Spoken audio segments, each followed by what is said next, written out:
안녕하세요. 성도 여러분 반갑습니다.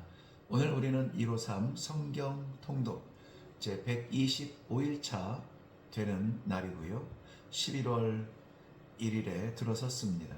이제 이번 달이면 153일의 긴 여정이 마치게 되는데요. 마지막까지 우리 함께 이 통독의 여정을 마칠 수 있기를 바랍니다. 오늘은 공관복음서를 몇 곳 왔다 갔다 하는데요.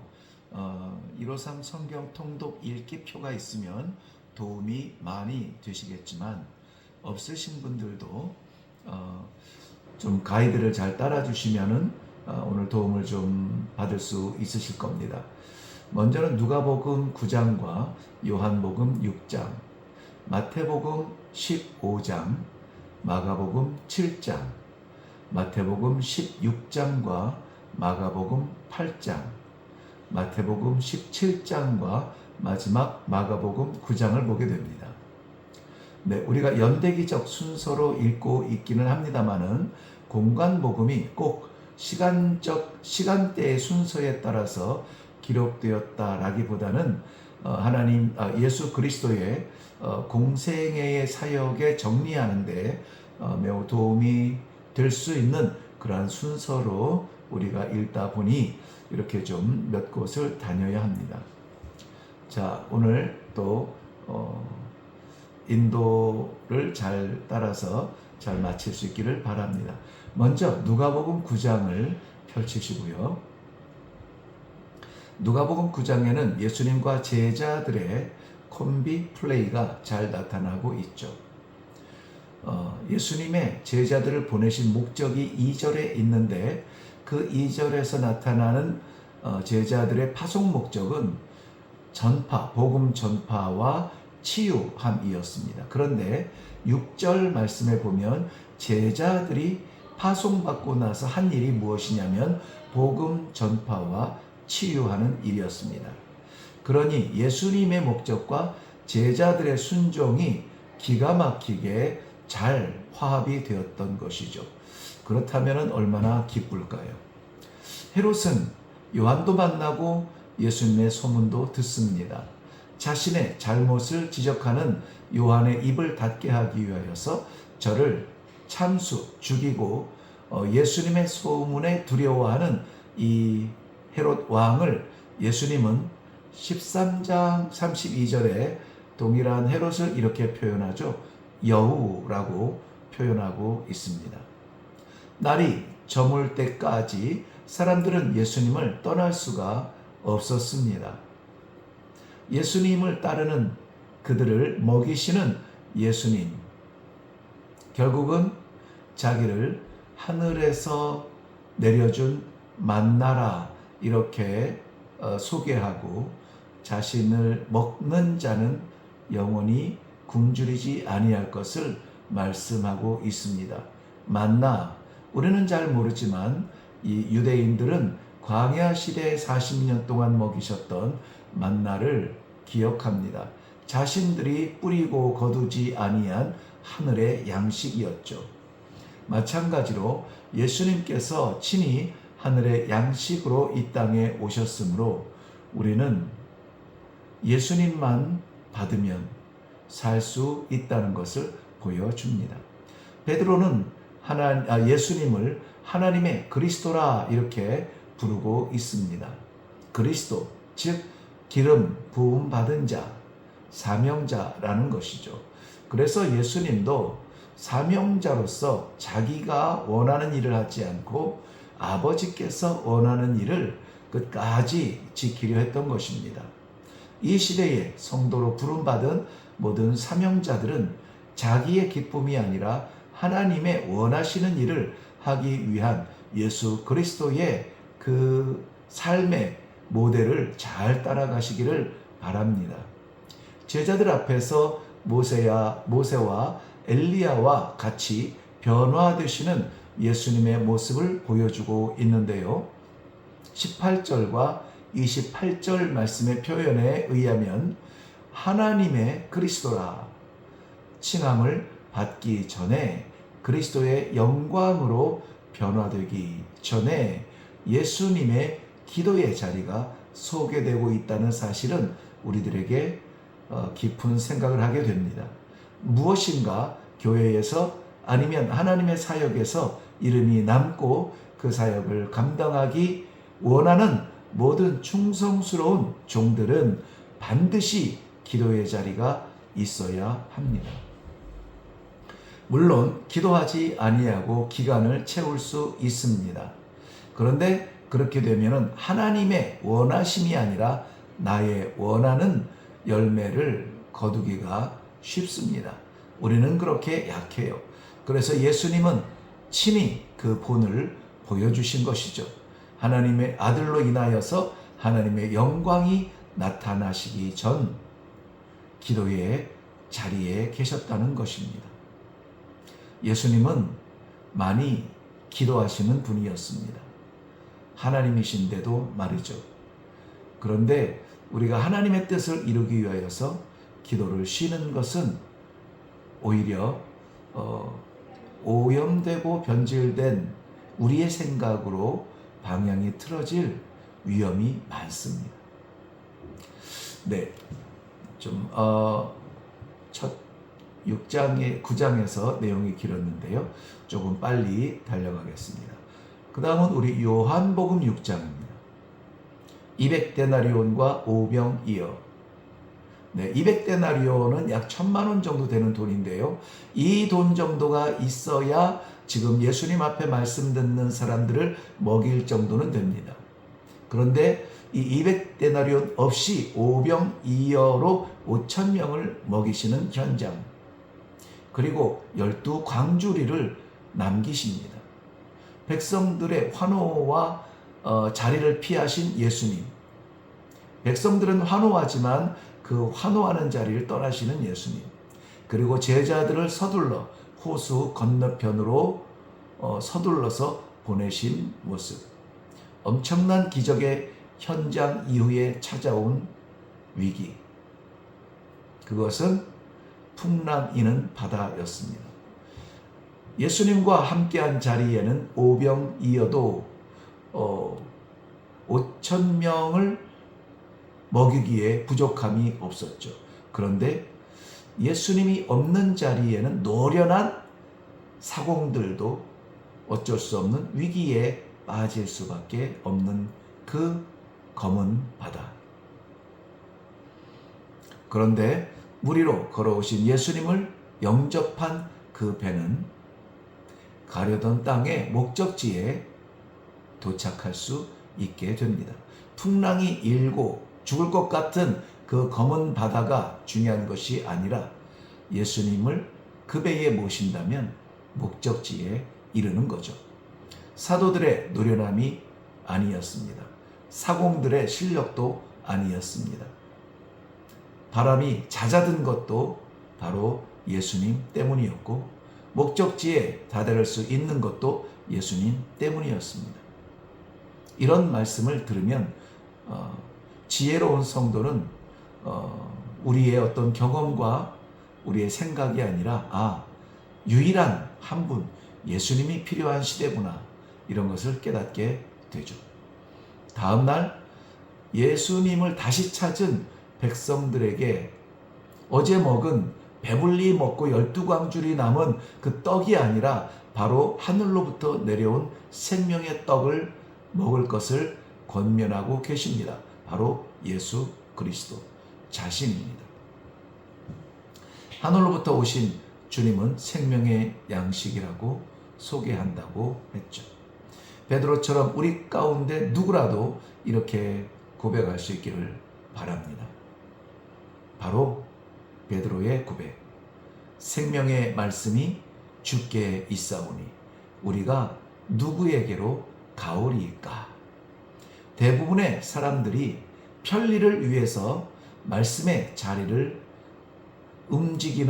옮겨가는 것을 볼 수 있는데요. 우리가 멈추고 움직이는 것은 하나님의 말씀이 멈추라 하면 멈추고 움직이라 하면 움직이는 것입니다. 말씀을 따르십시오. 마태복음 15장입니다. 14장에서는 백성들의 찬양과 기쁨의 회복이 일어났고 이 15장에서는 적대감과 적개심으로 도전이 찾아옵니다. 15장의 전반부는 두 부류의 사람들이 대립하고 있죠. 바로 바리새인들과 서기관들, 그리고 21절에 등장하는 가나안 여인입니다. 가나안 여인의 간청으로 귀신 들린 딸이 치유됩니다. 그 반면에 바리새인들, 서기관들, 이들은 7절 말씀에 보면은 외식하는 자들아 평가되어지고 결국 하나님께서 뽑아버릴 가라지일 뿐이라는 것입니다. 그래서 눈에 보이기에는 바리새인과 서기관의 모습이 위대해 보이지만 우리의 신앙의 삶은 가나안 여인처럼 간절한 마음으로 예수님을 만나는 사람들이 존귀함을 받는다는 거죠.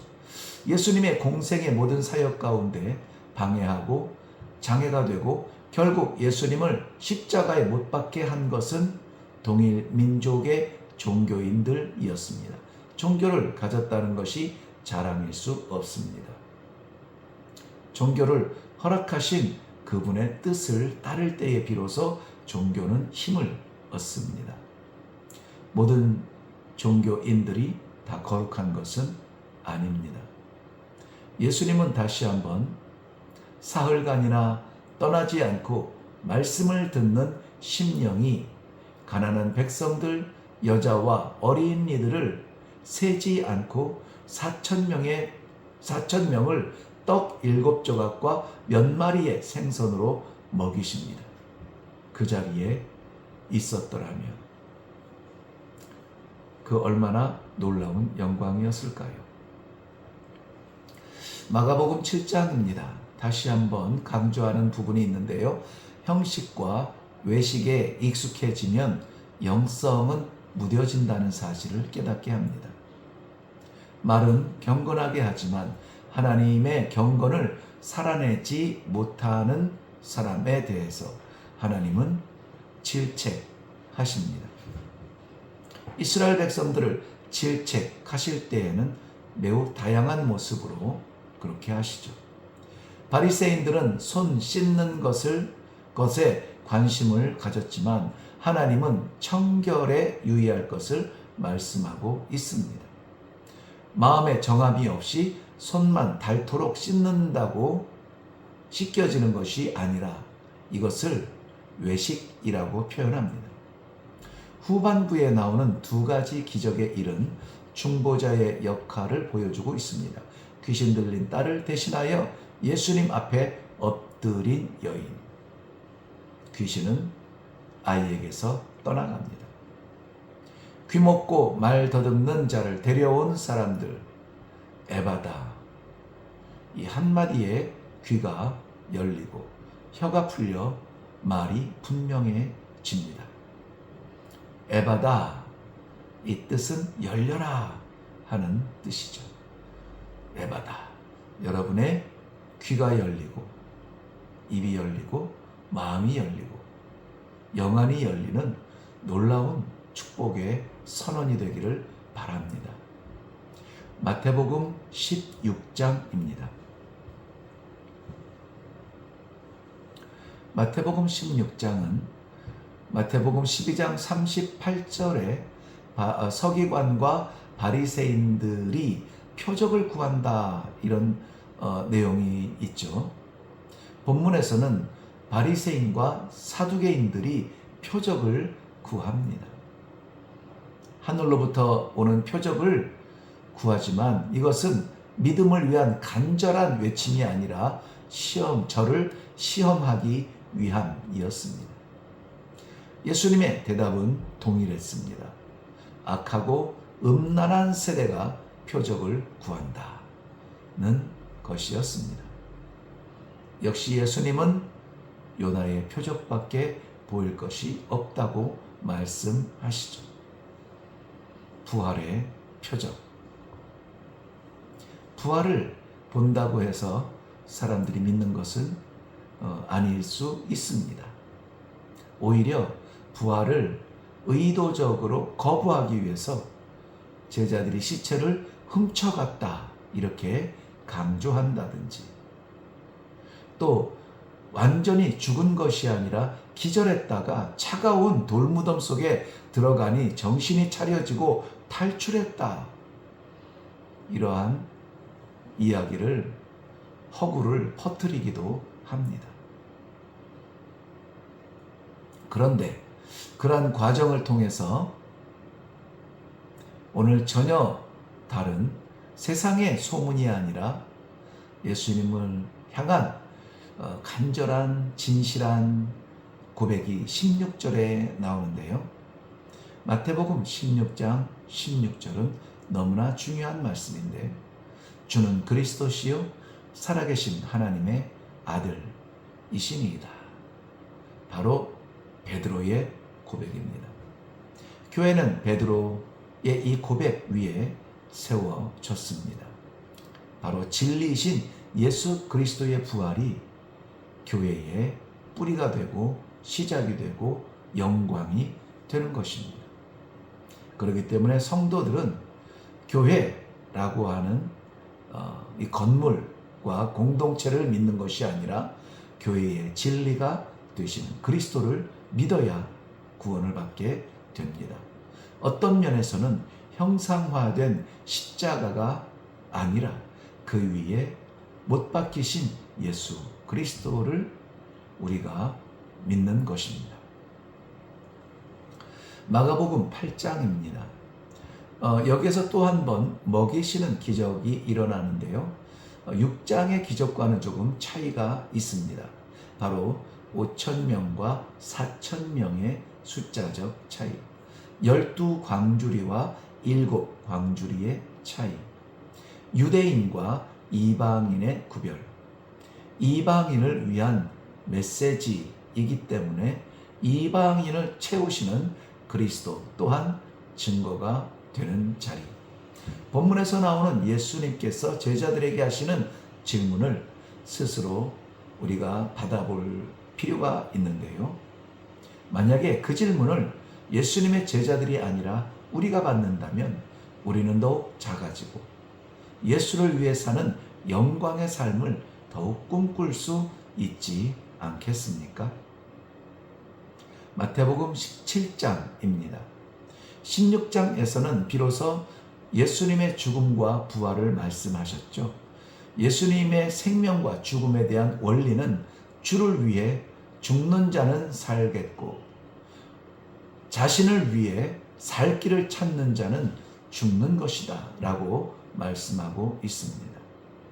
그리고 오늘 본문은 예수님이 변화산, 즉 다볼산이라는 산으로 알려졌죠. 변화산에서 엘리야와 모세와 같은 모습으로 변화되심으로 하늘의 존재감을 나타내고 있습니다. 하나님은 다시 예수님의 세례시의 나타났던 음성을 다시 선포하죠. 뭐라고 하셨을까요? 이는 내 사랑하는 아들이요 내 기뻐하는 자라.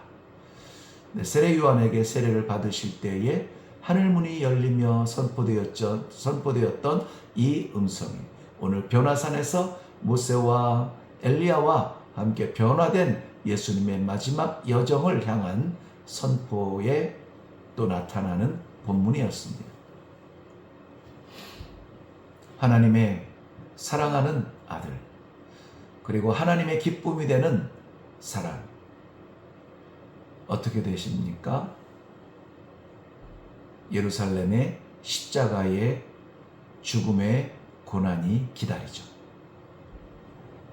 우리가 원치 않는 그 자리입니다. 예수님의 영광의 변형의 순간 산 아래서는 귀신 들린 아들로 인해 어려움을 겪고 있는 가정을 주목하고 있습니다. 귀신의 존재감과 더불어 제자들의 무력감이 함께 비교가 되는데요. 세상에 거침없는 도전과 성도의 저항 없는 굴복과 같이 비교가 되는 모습입니다. 예수님의 대답은 동일합니다. 믿음. 같이 다녀도 믿음이 없으면 아무것도 하지 못합니다. 나 좋은 것은 말하겠지만 하나님이 기뻐하시는 일은 하지 못합니다. 직분이 중요한 것이 아니라 믿음이 중요한 것입니다. 믿음이 없이는 하나님을 기쁘시게 못하나니 우리 모두가 이 통독을 통하여 믿음이 더 확실해지고 하나님을 더 기쁘시게 하는 살아있는 믿음의 성도들이 되기를 바랍니다. 네, 오늘 마지막 마가복음 9장입니다. 오늘 이 9장을 읽을 때에 여러분들 이제 드디어 11월 마지막 한 달을 앞두고 있음을 마음에 새기면서요 힘을 얻기를 바랍니다.